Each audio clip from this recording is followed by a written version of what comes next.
Hi there and welcome back to It's About Cars. Today, this little girl here is getting a new radiator. And when I bought the car, the radiator was dysfunctional already. You can tell from looking through the grille, but there is a serious leak in the radiator that causes the fluid to spread everywhere in the engine bay. You will see that in a second. Like I said, got that problem right when I bought the car, so that was broken with the pre-owner already. Didn't really realize that though, because a broken radiator becomes worse and worse with time, and you don't really realize that in the beginning. I already took a look into the radiator and realized that it was broken, so I got that off and everything. That's why that part is lying there already. This is the part that is sitting in between the, I think, air conditioning and bumper. Yeah, just right behind the grille here. So that's off already, in case you're wondering. So yeah, let's get started with getting the mop off first.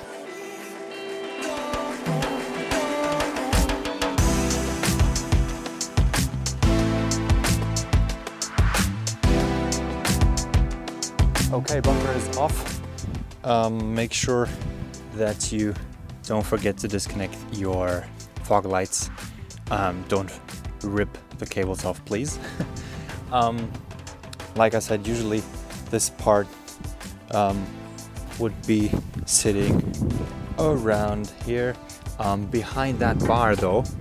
So when we will disconnect the bar later to get the radiator out, this is how you get that part out, so remember that. However, now we will continue with getting the lights off.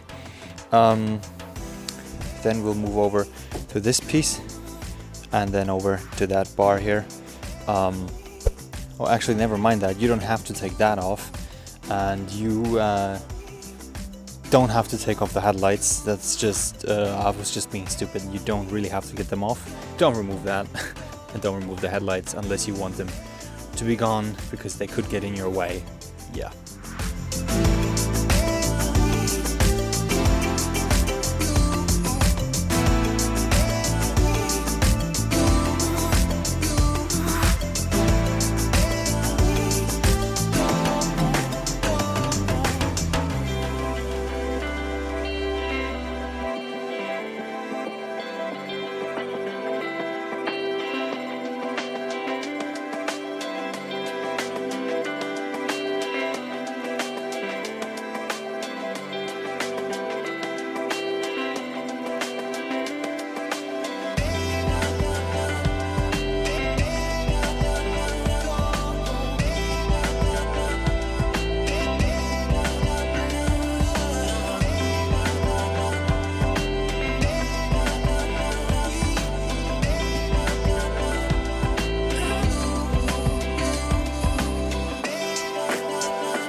You'll realize now that the air conditioning, or climate conditioning, sits in front of the radiator we're going to replace.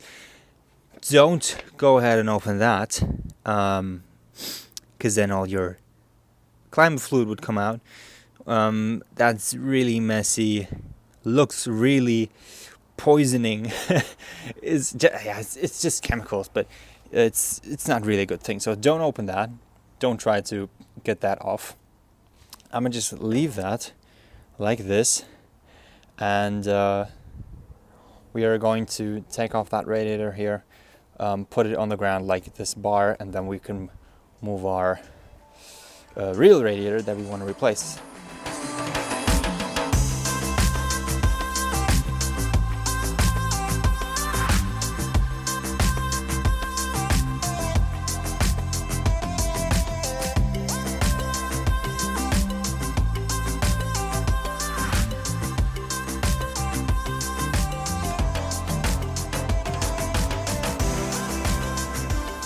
Okay, once we're at this point, you can let the climate sit on the jack stand, and the bar, I supported that with a box right there.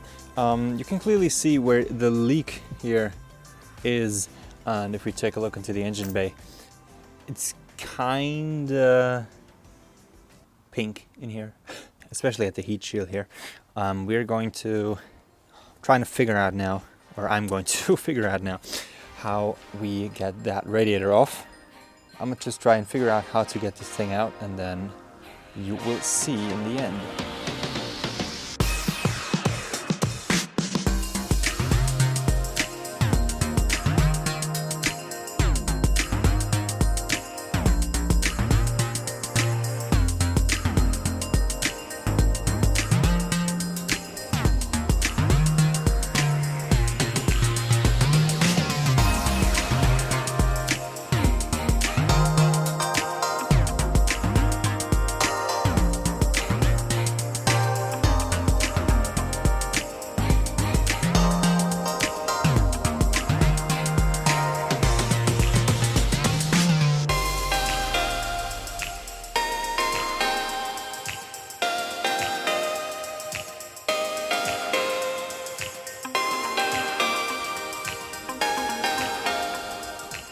Okay, from this point on, we can see how pink it is in here because of all the fluids that's sprayed. Basically, that we're spraying everywhere in the engine bay.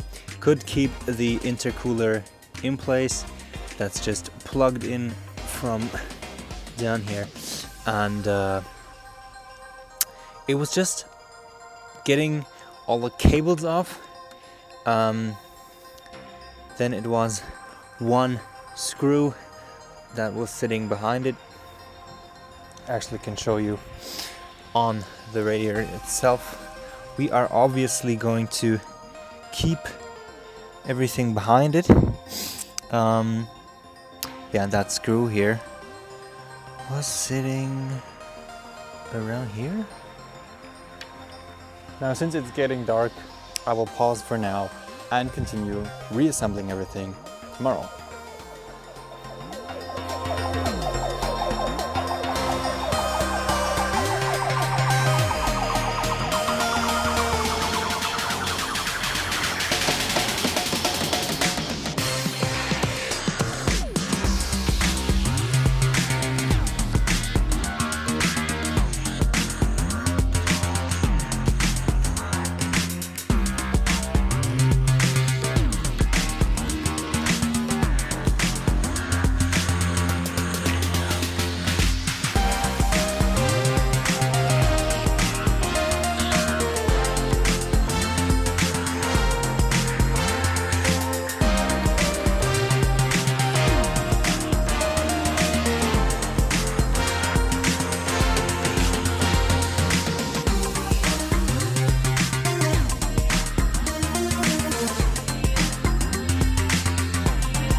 Okay, day 2 of getting the radiator in.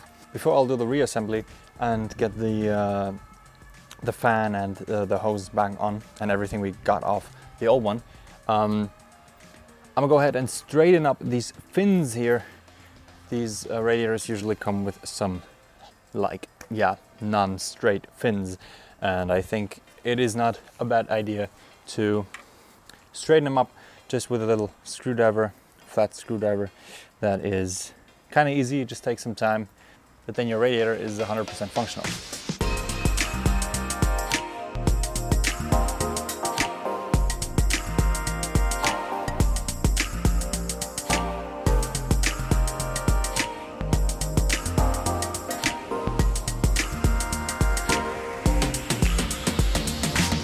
Okay, next step will be to throw all these things that are now in position around the radiator onto the new radiator, and including the fan over here. And once we've done that, I think we're ready to reassemble everything.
right, let's see if this dude drops in with new hose clamps in place.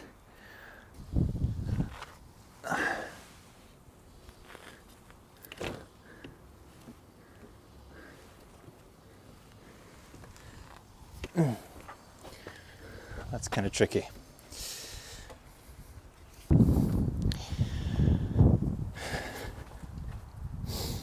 I'll try to put the intercooler back first.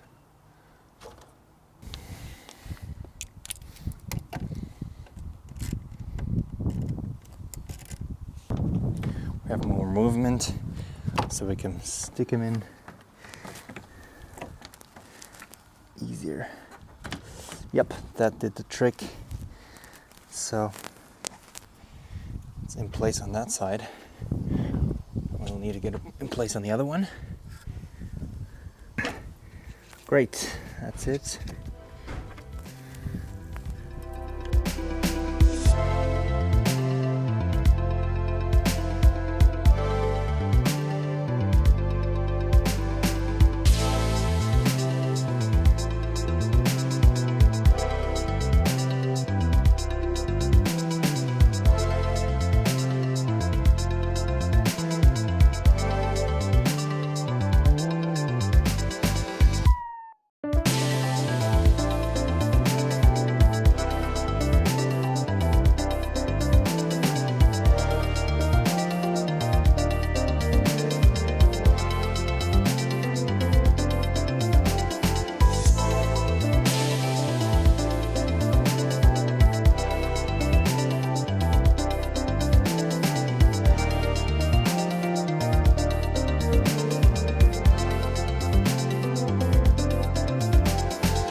Okay, hopefully I reassembled everything correctly, and as you saw yesterday, I forgot to put the plastic thing back in, so I had to get everything off again and redo everything. Now it's time to refill the cooling system, since we had to drain that, obviously. But we cannot just refill everything and just put the cap back on and go on the road. We have to bleed the system of air. That's very important, so that your car doesn't overheat, because air is more likely to cause heat than fluid. So we are going to put this thing back in, and then we're going to bleed the system. Now, in order to do that, on our intercooler, on our radiator, it's not the intercooler, we have this screw here. So it's kind of obvious on the one I put in. On the old one, it's a different story. On the old one, we have this screw right here, and we have one down there. So there's two screws to drain or bleed your system. But in case of the new one, we have that screw right here. We're going to open that now then refill the system. And now what's important is we fill that up. Okay, first we have to connect these hoses, of course. And once we've done that, we're going to fill that up. And while the heater is on, we're going to turn the ignition on of the car, leave the heater on. Don't turn the engine on, just the heater. And then we're going to fill it up. But first, let's deal with these hoses here.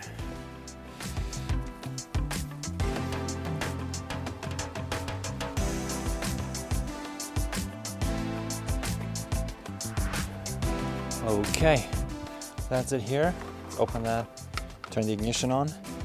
So, heater's on, and but the engine not, obviously. Now we're going to start refilling our system. Now, recommended mixture is 50-50, but I'm gonna go with 60-40 because water has a better cooling capability. And this is distilled water. You should always use distilled water for that. And we're going to mix those. Depends on where you live. You can go for 60-40 or 50-50 if it's really cold at where you are. So that your engine doesn't freeze. And you could always be some leaks, so check for that. So I did take the plug out entirely, and now we can watch that spot right here. This is where it should come out.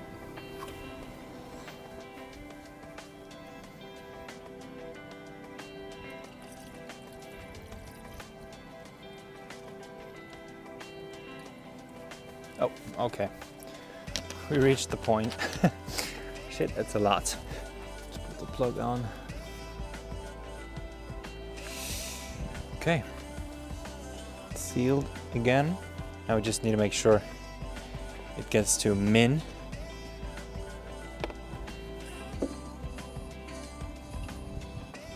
Now with the cup open, we turn the engine on. We might put it on like that so it doesn't spill, but then we put it off again.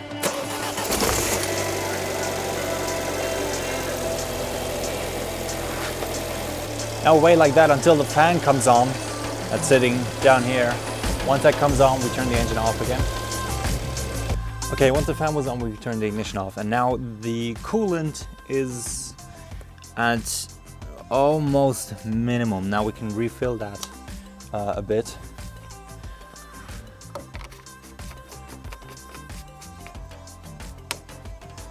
And that's it. Hopefully you found this video helpful. Make sure that you don't have any leaks and that your radiator is fitting your car. Matter of fact, I forgot to mention that in the beginning. You're not entirely sure. You can always just use a meter and just measure your